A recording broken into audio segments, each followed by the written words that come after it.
Bulletin का बाकायदा आगाज करेंगे और सबसे पहले आपको बताएं, चौधरी परवेज इलाही अब वजीर आला नहीं रहे। गवर्नर पंजाब ने परवेज इलाही को डी नोटिफाई कर दिया है। चीफ सेक्रेटरी पंजाब अब्दुल्ला सुंबुल ने भी वजीर आला को हटाने और काबीना को तहलील करने का बाकायदा नोटिफिकेशन जारी कर दिया है। फवाद चौधरी ने गवर्नर के फैसले को गैर आईनी करार दिया है। गवर्नर पंजाब बलीगुर रहमान ने वजीर आला परवेज इलाही को डी नोटिफाई कर दिया। नोटिफिकेशन में कहा गया है कि यकीन है वजीर आला को अरकान असम्बली की अक्सरियत का एतमाद हासिल नहीं। इस नोटिफिकेशन के बाद पंजाब काबीना खत्म हो गई है। परवेज इलाही नए कायदे ऐवान के इंतखाब तक ओहदे पर काम जारी रखेंगे। गवर्नर पंजाब ने वजीर आला को एतमाद का वोट लेने का कहा था। परवेज इलाही ने मुकर्ररा दिन और वक्त पर एतमाद का वोट लेने से गुरेज किया था। गवर्नर पंजाब की जानिब से नोटिफिकेशन जारी किए जाने के बाद चीफ सेक्रेटरी पंजाब अब्दुल्ला सुंबुल ने भी वजीर आला और पंजाब काबीना की तहलील का नोटिफिकेशन जारी कर दिया है। दूसरी जानिब तहरीके इंसाफ ने गवर्नर के फैसले को मानने से साफ इनकार कर दिया है। फवाद चौधरी कहते हैं गवर्नर के नोटिफिकेशन की कोई हैसियत नहीं है। परवेज इलाही और पंजाब काबीना फराइज सर अंजाम देते रहेंगे। और अभी आपको बताएं कि रात की तारीकी में हल्फ उठाने वाले वजीर आला को रात की तारीकी में ही ओहदे से भी हटा दिया गया। चौधरी परवेज इलाही 5 माह 24 दिन वजीर आला पंजाब रहे। गवर्नर पंजाब ने उन्हें आइन के आर्टिकल 130 की शिक 7 के तहत डी नोटिफाई किया। चौधरी परवेज इलाही ने 27 जुलाई की रात वजारत आला का हल्फ उठाया था। वो 5 माह 24 रोज वजीर आला पंजाब रहे। गवर्नर ने एतमाद का वोट ना लेने पर वजीर आला पंजाब को डी नोटिफाई कर दिया। इस तरह परवेज इलाही रात की तारीकी में इक़्तिदार में आए थे और रात को ही चलते बने। गवर्नर पंजाब ने आइन के आर्टिकल 130 की शिक 7 के तहत एक्शन लिया। एतमाद का वोट ना लेने पर वजीर आला और काबीना आइनी तौर पर गैर फ़आल हो गई। वजीर आला सेक्रेटेरिएट को भी सील कर दिया गया है। इंतजामिया और पुलिस को पंजाब काबीना से हिदायत लेने से रोक दिया गया है।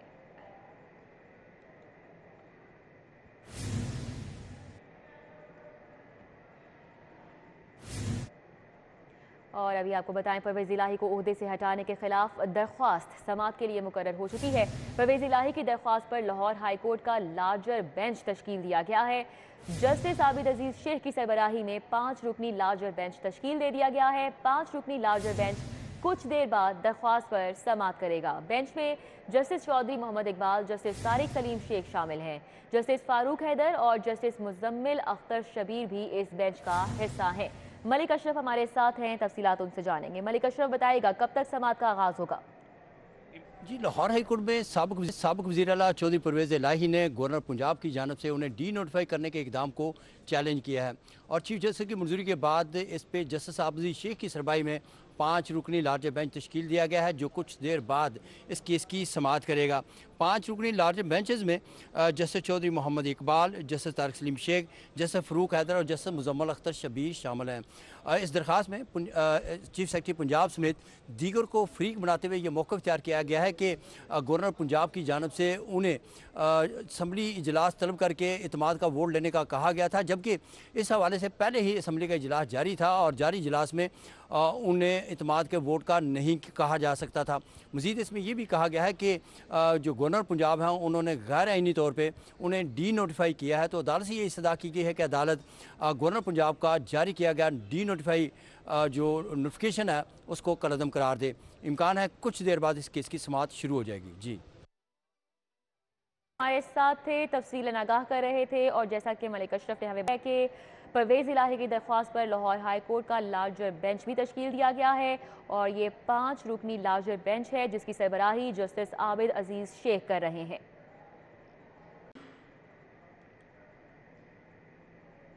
उधर वजीर आला के खिलाफ तहरीक अदम एतमाद वापस ले ली गई है। परवेज इलाही पहले ही ओहदे से हाथ धो बैठे। नून लीग की जानिब से ये कहा जा रहा है। नून लीग ने सिर्फ वजीर आला के खिलाफ तहरीक अदम एतमाद वापस ली है। स्पीकर और डिप्टी स्पीकर के खिलाफ तहरीक अदम एतमाद बदस्तूर मौजूद रखने का भी फैसला किया गया है। फसीउल्लाह हमारे साथ है, उनसे जानेंगे। फसीउल्लाह, बताएगा क्या हिकमत अमली तैयार की गई है नून लीग की जानिब से?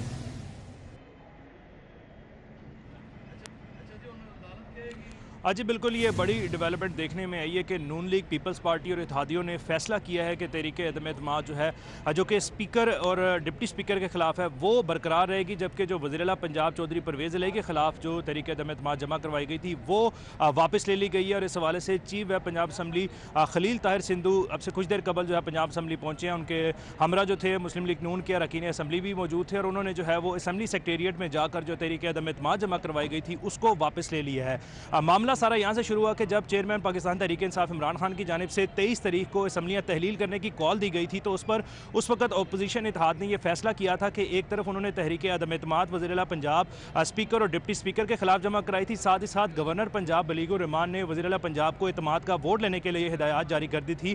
ताहम पहले मरले में जो गवर्नर की जानिब से हिदायतनामा जारी किया था कि वज़ीर आला पंजाब एतमाद का वोट लें, उस पर स्पीकर की जानिब से इजलास तलब नहीं किया गया, खुसूसी नशिस्त नहीं बुलाई गई, जिस पर अब गवर्नर की जानिब से गुज़श्ता जो रात है ये बड़ा फैसला सामने आया कि उन्होंने वज़ीर आला पंजाब चौधरी परवेज़ इलाही को जो है वो डी नोटिफाई कर दिया और अब वो कायम मकाम वज़ीर आला के तौर पर काम कर रहे हैं। लेकिन जो वो सूबाई वज़ीर थे वो तमाम जो है वो अपने ओहदे से हट चुके हैं। और इस हवाले से हमने देखा भी कि अब से कुछ देर कबल जब राजा बिशारत यहाँ पर पहुँचे तो वो बगैर प्रोटोकॉल के पहुँचे, अपनी ज़ाती गाड़ी में वो पंजाब असम्बली पहुँचे हैं। आज की ये डेवलपमेंट थी कि आज पंजाब असम्बली में जो इजलास है वो 2 बजे होना है और उसकी सदारत स्पीकर पंजाब असम्बली सरदार सुल्तान खान करेंगे। और इजलास से कबल अब पार्लिमानी पार्टी तहरीक इंसाफ और काफ लीग की जो पार्लिमानी पार्टी का इजलास है वो पंजाब असम्बली तलब किया गया और इस हवाले से अरकान असम्बली तहरीक इंसाफ और काफ लीग की आमद का सिलसिला जारी है। आइंदा का जो लायामल है उस पर मशावरत की जाएगी। ये भी बताया जा रहा है कि वज़ीर आला पंजाब चौधरी परवेज़ इलाही भी अब से कुछ देर बाद जो है वो पंजाब असम्बली पहुँचेंगे। इसके अलावा दीगर अरकान जो है वो भी पंजाब असम्बली पहुँचेंगे। अब से कुछ देर कबल राजा बिशारत ने जब टॉक की तो उनका ये कहना था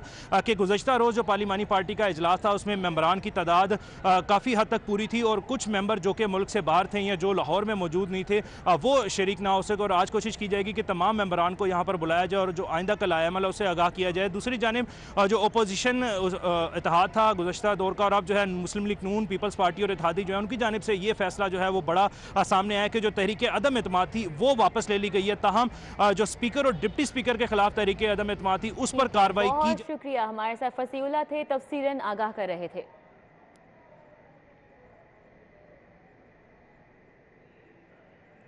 कितने आदमी नहीं थे? सरकार 24 आदमी नहीं थे। तहरीक इंसाफ की पार्लिमानी पार्टी इजलास का टाई फिश। 180 में से 24 अरकान गैर हाजिर रहे। 24 अरकान कहाँ गए किसी को कुछ मालूम नहीं। तो तहरीक इंसाफ की पार्लिमानी पार्टी का इजलास हुआ और 180 में से 24 अरकान गैर हाजिर रहे। 24 अरकान कहाँ गए किसी को कुछ पता नहीं।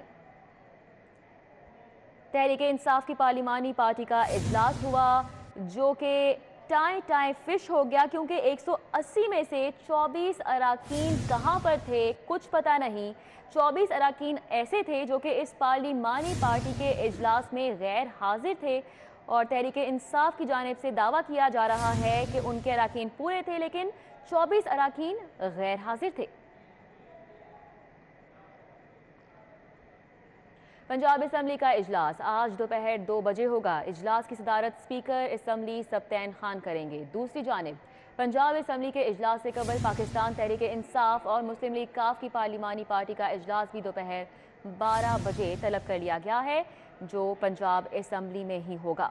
तो आपको बताएं कि पंजाब असम्बली का इजलास आज दोपहर 2 बजे होना है और इजलास की सदारत स्पीकर असम्बली सुल्तान खान ही करेंगे। दूसरी जानिब पंजाब असम्बली के इजलास से कबल पाकिस्तान तहरीक इंसाफ और मुस्लिम लीग काफ की पार्लिमानी पार्टी का इजलास भी दोपहर 12 बजे तलब किया गया।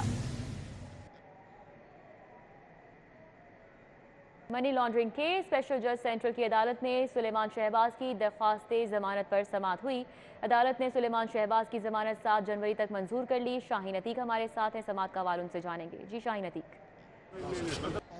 स्पेशल जज सेंटर की अदालत में सलमान शहबाज ने मनी लॉन्ड्रिंग केस में अपनी अबूरी ज़मानत जो है वो यहाँ पर दायर की है, जिस पर अदालत ने 7 जनवरी तक ज़मानत मंजूर करते हुए FIA को नोटिस जारी कर दिए हैं और 1 लाख रुपए का मुचलका जो है वो अदालत में जमा कराने का हुक्म दिया है। सलमान शहबाज ने आज मनी लॉन्ड्रिंग केस में अपने आप को 4 साल के बाद जो है वो सरेंडर किया है।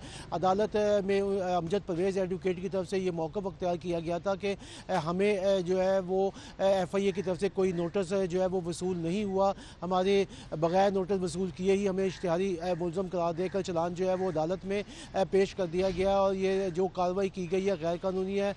मैं अदालत में अपने आप को पेश करता हूँ और मेरी ज़मानत मंजूर की जाए, जिस पर अदालत ने उनकी अबूरी ज़मानत मंजूर करते हुए 7 जनवरी को FIA को नोटिस दिया है और रिकॉर्ड तलब करने के बाद साथ ही उन्होंने बहस करने की भी हिदायत। परवेज इलाही को ओहदे से हटाने के खिलाफ दरख्वास्त की समाअत करने वाला बेंच तहरील कर दिया गया। जस्टिस फारूक हैदर ने जाती वजूहात की बिना पर केस की समाअत से माजरत कर ली है। चौधरी परवेज इलाही के वकील बैरिस्टर अली जफर समेत दीगर वकला कमरा अदालत में पहुंच गए, जबकि वफाकी हुकूमत की जानिब से एडिशनल अटॉर्नी जनरल नसर अहमद भी कमरा अदालत पहुंच चुके हैं। तो परवेज इलाही को ओहदे से हटाने के खिलाफ दरख्वास्त की समाअत करने वाला बेंच तहरील कर दिया गया है।